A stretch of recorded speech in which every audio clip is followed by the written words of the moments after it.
Nous partons maintenant à la découverte de notre région en allant en Seine-et-Marne, et plus précisément dans le petit village de Rubel, juste à côté de Melun, qui fut très célèbre au XIXe siècle pour ses faïences et ses porcelaines. Les ateliers ont disparu depuis longtemps, mais un passionné vient de ressusciter ce savoir-faire à l'ancienne, que nous présentent Christophe Widmann et Yves de Wulf.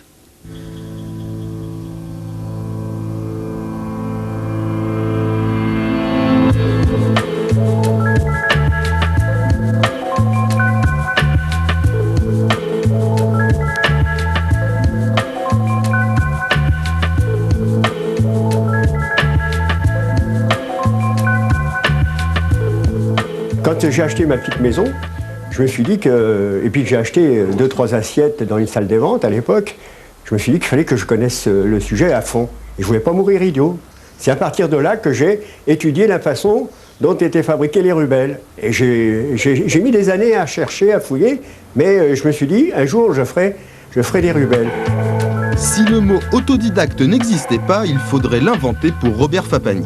Entrepreneur depuis peu à la retraite, il a d'abord appris à sculpter en sculptant. Puis dans les années 80, quand la faïence de Rubel est devenue sa nouvelle passion, il est tout naturellement devenu faïencier. Est-ce que c'est un don? Est-ce que c'est, je sais pas, c'est la nature? C'est le secret des mains. En fait, il faut créer un dessin. Et c'est du feeling, c'est le toucher, c'est tactile, tout ça. Il faut le sentir. Sinon, vous faites rien. C'est le propre de la faïence de Rubel. C'est justement donner le relief en un espace très restreint, du genre millimètre, millimètre et demi maximum, sinon ce n'est plus du Rubel. Voilà. Cette sculpture extrêmement fine du moule a fait la renommée des faïences et porcelaines de Rubel au milieu du siècle dernier. La production n'a duré que 20 ans jusqu'à ce que l'usine ferme et les pièces d'origine très fragiles sont devenues des bijoux pour collectionneurs argentés. Je peux arriver à faire une vraie Rubel qu'on ne pourrait pas reconnaître. Mais ce n'est pas mon intérêt. Mon intérêt, c'est de faire façon Rubel pour faire revivre le patrimoine de notre petit village. Mais en plus, c'est reconnaître que c'est une assiette d'aujourd'hui. Robert Fapani, tout simplement. Tout simplement et tout seul, ce passionné a appris un art et un métier en quelques années. Cette sculpture si particulière, les astuces et secrets des ajourés, du moulage, de l'émaillage et de la cuisson, mais pour lui, le summum parmi les inventions rubelloises, la plus marquante, c'est la lithophanie, presque un tour de magie.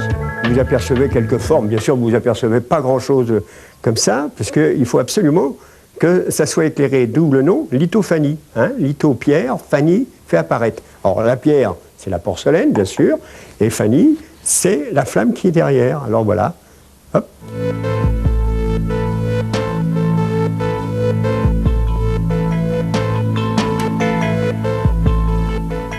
L'avenir est tout simple. Je voudrais qu'on fasse connaître Rubel, qu'il soit connu pour ce qu'il était, et puis faire revivre le patrimoine, parce que je trouve que c'est intéressant, c'est la culture, c'est notre culture régionale.